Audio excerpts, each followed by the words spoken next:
Aïchata. Âgée de 16 ans, elle était connue pour son sourire éclatant, qui semblait défier la sécheresse qui rongeait les champs environnants. Mais derrière ce sourire se cachait une douleur profonde, celle d'une orpheline qui avait grandi sous l'aile protectrice de sa grand-mère, Memouna, la gardienne des récits du village. Le village de Kourouma était un lieu où la vie semblait suspendue entre la tradition et la survie. Les baobabs, ces géants millénaires, se dressaient comme des sentinelles, leurs silhouettes imposantes veillant sur les habitants. On racontait que chaque baobab abritait l'esprit d'un ancêtre, et celui qui trônait au centre du village, le plus ancien, était considéré comme sacré. Memouna, avec ses cheveux argentés et ses yeux plissés par le temps, était la seule à pouvoir communiquer avec lui. Elle enseignait à Aïssata les secrets des anciens, les chansons qui apaisaient les esprits et les prières qui invoquaient la pluie. Mais cette année-là, la pluie ne venait pas. Les champs, autrefois verdoyants, n'étaient plus que des étendues de poussière rouge. Les chairs, maigres, erraient sans but, et les enfants, affamés, cessaient de rire. Les villageois murmuraient que les ancêtres étaient en colère, que quelque chose avait brisé l'équilibre. Memouna, affaiblie par l'âge, sentait son lien avec le baobab sacré s'amenuiser. Elle savait que son temps était compté, et que la responsabilité de rétablir l'harmonie reviendrait à Aïssata. Un soir, alors que le soleil déclinait dans un ciel de feu, Memouna appela Aïssata près du baobab. La vieille femme, appuyée sur son bâton noueux, lui tendit un collier fait de perles de bois et d'une petite pierre noire polie. « C'est l'œil du baobab, » murmura-t-elle. « Il te guidera quand je ne serai plus là. Mais écoute bien, ma fille, pour entendre les ancêtres, tu dois d'abord écouter ton cœur. » Aïssata, confuse, serra le collier contre sa poitrine. Elle n'avait jamais compris pourquoi sa grand-mère lui parlait toujours en énigme. Cette nuit-là, Memouna s'endormit pour ne plus se réveiller. Le village entier pleura sa perte, mais Aïssata, elle, sentit un vide plus grand encore. Elle était désormais seule, avec pour seul héritage un collier et des paroles mystérieuses. Les semaines qui suivirent furent marquées par un désespoir grandissant. La sécheresse s'aggravait, et les villageois, désespérés, commencèrent à quitter Kourouma pour chercher une vie meilleure ailleurs. Aïssata, elle, refusait de partir. Elle passait ses journées assise sous le baobab sacré, espérant entendre les voix que Memouna disait percevoir. Mais le silence était assourdissant. Elle serrait la pierre noire dans sa main, cherchant un signe, une réponse. Rien ne venait. Un jour, un étranger arriva au village. Il se faisait appeler Idriss, un voyageur aux vêtements poussiéreux et au regard perçant. Il portait un sac rempli de graines et parlait avec une assurance qui intriguait les habitants restants. Idriss affirmait que la terre pouvait être sauvée, qu'il connaissait des techniques pour faire pousser des cultures même dans les sols les plus arides. Mais il demandait en échange un sacrifice. Le baobab sacré devait être abattu pour faire place à un système d'irrigation. « Ce vieil arbre ne sert à rien », déclara-t-il lors d'une réunion villageoise. « Il consomme l'eau dont nous avons besoin pour vivre. » Les villageois étaient divisés. Certains voyaient en Idriss un sauveur, un homme de progrès qui pourrait mettre fin à leurs souffrances. D'autres, plus âgés, s'indignaient à l'idée de détruire le baobab, symbole de leur histoire. Aïssata, elle, sentit une colère monter en elle. Comment osait-il proposer une telle chose? Mais elle n'avait que 16 ans, et sa voix portait peu face aux adultes. Cette nuit-là, incapable de dormir, elle retourna sous le baobab. La lune, pleine et lumineuse, baignait l'arbre d'une lueur argentée. Aïssata posa ses mains sur l'écorce rugueuse, pour la première fois, murmura une prière, celle que Maimouna lui avait apprise. Esprit des ancêtres, montrez-moi le chemin. À sa grande surprise, la pierre noire du collier se mit à chauffer doucement contre sa peau. Une brise légère, inattendue dans cette nuit immobile, fit frémir les feuilles du baobab. Alors, elle entendit une voix. Pas une voix claire, comme celle d'un humain, mais un murmure profond, comme si la terre elle-même parlait. L'équilibre est brisé, Aïssata. La réponse n'est pas dans la destruction, mais dans la mémoire. Cherche la source. Le lendemain, Aïssata décida de suivre l'appel. Elle se rappela une vieille histoire que Maimouna lui racontait, celle d'une source cachée, un point d'eau sacré qui alimentait autrefois les terres de Kourouma.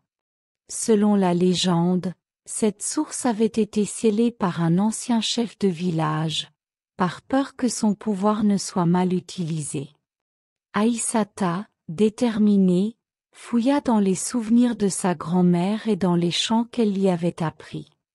L'un d'eux parlait d'un rocher marqué d'un signe en forme de spirale, au nord du village, là où personne n'allait jamais à cause des rumeurs de mauvais esprits. Sans en parler à personne, Aïssata partit à l'aube, munie d'une gourde d'eau et du collier de Maimouna. Le chemin était ardu, à travers des dunes de sable et des broussailles desséchées. Le soleil brûlait sa peau, et le vent semblait vouloir l'engloutir. Mais chaque fois qu'elle doutait, la pierre noire semblait vibrer, comme pour la pousser à continuer. Après des heures de marche, elle trouva le rocher. Il était là, massif, avec une spirale gravée à peine visible sous la poussière. Aïssata posa ses mains sur la pierre et chanta la prière de Maimouna. Rien ne se passa. Déçue, elle s'assit, épuisée, et sentit les larmes monter. « Pourquoi m'as-tu envoyée ici, grand-mère » murmura-t-elle. C'est alors qu'elle remarqua une fissure dans le rocher, à peine visible. En y regardant de plus près, elle vit que la fissure était artificielle, comme si quelqu'un avait scellé une entrée. Avec une branche trouvée à proximité, elle gratta la terre autour de la fissure. Après un effort acharné, la pierre bougea, révélant un passage étroit. À l'intérieur, elle entendit un bruit qu'elle n'avait pas entendu depuis des mois, le doux clapotis de l'eau. Aïssata descendit prudemment dans la cavité. Là, dans l'obscurité, elle trouva la source, une petite mare d'eau claire qui scintillait sous un rayon de lumière filtrant à travers une crevasse. Elle pleura de joie, mais aussi de peur. Comment ramener cette eau au village? Elle n'avait ni les outils ni la force nécessaire. Revenue au village, elle raconta sa découverte. Les villageois, d'abord incrédules, décidèrent d'envoyer une équipe pour vérifier. Idriss, sceptique, insista pour les accompagner. Lorsqu'ils atteignirent la source, même lui ne put nier l'évidence. L'eau était là, pure et abondante. Mais il proposa immédiatement de construire un canal pour l'amener au village, en abattant tout ce qui se trouvait sur son chemin, y compris le baobab sacré. Aïssata s'y opposa fermement. Elle raconta ce que le baobab lui avait murmuré, insistant sur l'importance de l'équilibre. « Nous pouvons utiliser l'eau sans détruire notre passé, » dit-elle. Pour la première fois, sa voix porta. Les anciens, touchés par son courage, se rangèrent de son côté. Ils décidèrent de travailler ensemble pour creuser un canal qui contournerait le baobab, Un projet qui demanderait plus d'efforts mais préserverait leur héritage. Les mois qui suivirent furent un tourbillon d'activités. Les villageois, galvanisés par la découverte d'Aïssata, travaillèrent sans relâche. Idriss, bien que réticent au début, apporta son expertise en irrigation. Lentement, les champs reprirent vie. Les premières pousses vertes percèrent la terre, et les enfants recommencèrent à rire. Un soir, alors que le village fêtait la première récolte depuis des années, Aïssata s'assit sous le baobab sacré. Elle toucha la pierre noire, qui semblait désormais apaisée. « Merci, grand-mère, » murmura-t-elle. Une brise douce caressa son visage, et elle crut entendre un rire familier, celui de Memouna, porté par le vent. Le baobab se dressait toujours, majestueux, au cœur du village. Et Aïssata, désormais reconnue comme la nouvelle gardienne des récits, savait que l'équilibre avait été restauré, non pas par la destruction, mais par la mémoire et le courage. Les ancêtres, satisfaits, avaient rappelé la pluie. Les années passèrent à Kourouma, et le village, autrefois au bord de l'abandon, retrouva une vitalité que beaucoup croyaient perdue à jamais. Les champs, irrigués par la source qu'Aïssata avait découverte, produisaient désormais du mil, du sorgho et même des légumes verts qui faisaient la fierté des villageois. Les enfants jouaient à nouveau, leur rire résonnant sous les branches du baobab sacré, qui continuait de veiller sur le village comme un gardien silencieux. Aïssata, maintenant âgée de 20 ans, avait grandi en stature et en sagesse. Les villageois l'appelaient affectueusement « l'enfant du baobab », et elle portait ce titre avec humilité, consciente du poids des responsabilités que Memouna lui avait léguées.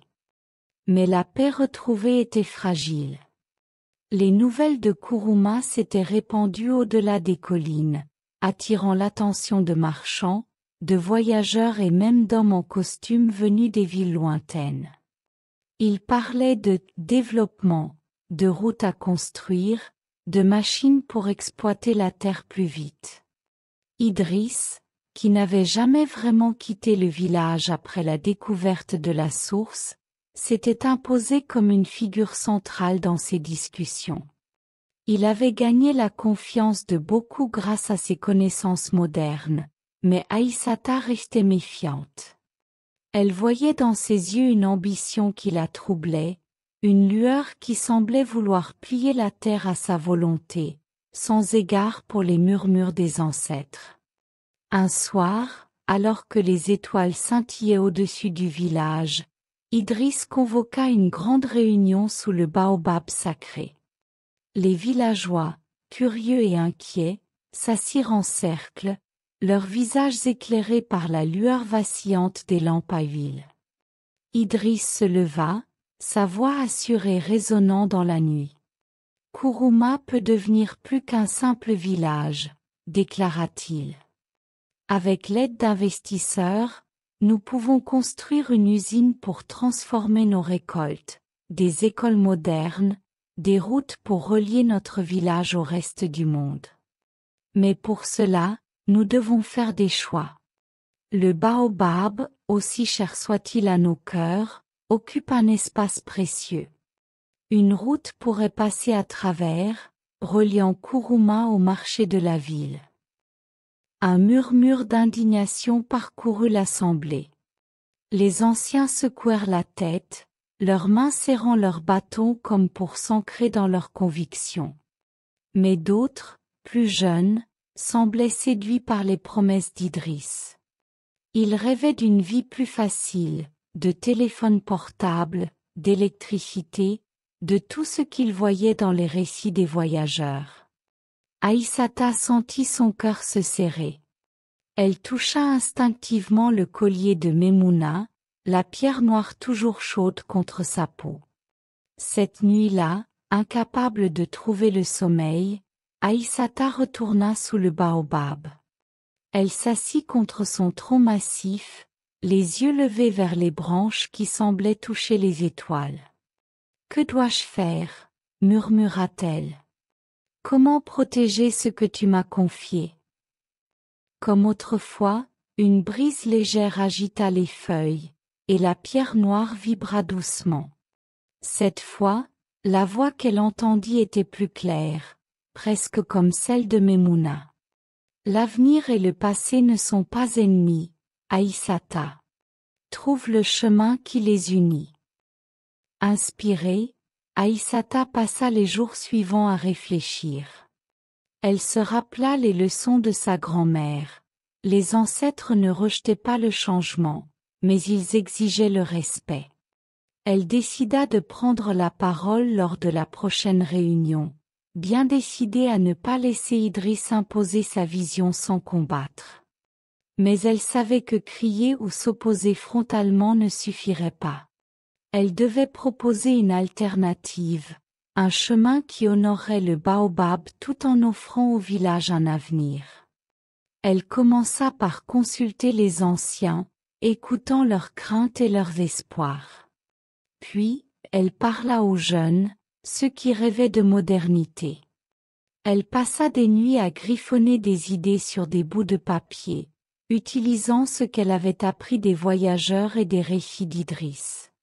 Finalement, elle élabora un plan. Kourouma pourrait accueillir le progrès, mais d'une manière qui préserverait son âme. Au lieu d'abattre le baobab, il pourrait construire une place autour de lui, un marché où les produits du village seraient vendus, attirant des commerçants sans sacrifier leur héritage. L'école moderne dont parlait Idriss pourrait être bâtie à la périphérie, avec des salles où les enfants apprendraient à la fois les sciences et les histoires des ancêtres. Et la route? Elle contournerait le village, laissant le baobab intact. Lors de la réunion suivante, Aïssata se leva, le collier de Maimouna brillant à son cou. Sa voix, autrefois hésitante, portait désormais une force tranquille. Elle parla du baobab, non pas comme un obstacle, mais comme le cœur de Kourouma, un symbole qui attirerait les visiteurs curieux de découvrir leur culture. Elle décrivit sa vision d'un village prospère, où les enfants apprendraient à lire tout en chantant les chansons des anciens, où les récoltes nourriraient non seulement leur corps, mais aussi leur fierté. Elle parla de l'équilibre, celui que les ancêtres avaient toujours prôné. Les villageois écoutaient, captivés. Même Idriss, habitué à dominer les débats, resta silencieux. Lorsqu'elle eut fini, un silence profond enveloppa l'assemblée, bientôt brisé par les applaudissements des anciens. Les jeunes, d'abord hésitants, se joignirent à eux, séduits par l'idée d'un avenir qui ne reniait pas leur passé. Idriss, sentant que l'élan lui échappait, tenta de reprendre la parole, mais un ancien l'interrompit. L'enfant du baobab a parlé avec la sagesse de Maimouna, dit-il. Nous suivrons son chemin. Les mois qui suivirent furent un tourbillon de travail collectif. Les villageois, unis par la vision d'Aïssata, commencèrent à construire la place autour du baobab. Les artisans sculptèrent des bancs en bois ornés de motifs traditionnels, tandis que les femmes tressaient des paniers colorés pour le futur marché. Les enfants, inspirés par Aïssata, commencèrent à apprendre les chants anciens tout en jouant avec des tablettes prêtées par une organisation venue admirer leur projet. Même Idriss, bien que réticent au début, trouva sa place dans cette nouvelle dynamique, aidant à coordonner l'arrivée des matériaux pour la construction. 1 an plus tard, Kourouma était méconnaissable. La place autour du baobab était devenue un lieu de vie, où les marchands des villages voisins venaient échanger leurs produits. Les voyageurs, attirés par les récits de l'enfant du baobab, s'arrêtaient pour écouter les histoires des anciens et goûter aux plats préparés par les femmes du village. L'école, bâtie avec des briques de terre cuite, accueillait des enfants rieurs qui apprenaient à la fois les mathématiques et les légendes de leurs ancêtres. Et le baobab, toujours debout, semblait plus majestueux que jamais, ses branches s'étendant comme pour bénir cette renaissance. Un soir, alors que le village fêtait l'anniversaire de la découverte de la source, Aïssata s'assit seule sous le baobab. Elle toucha la pierre noire, qui semblait désormais faire partie d'elle. « Merci, grand-mère, murmura-t-elle. Merci de m'avoir montré le chemin. » Une brise douce caressa son visage, et elle sourit, certaine que Maimouna l'entendait.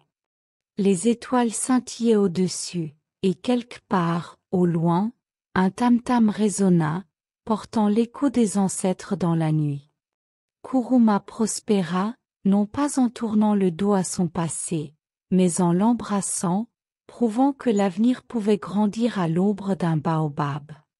Et Aïssata, l'enfant du baobab, devint une légende à son tour, une gardienne dont les chansons et les récits continuèrent d'inspirer bien après que les étoiles eurent changé de place dans le ciel.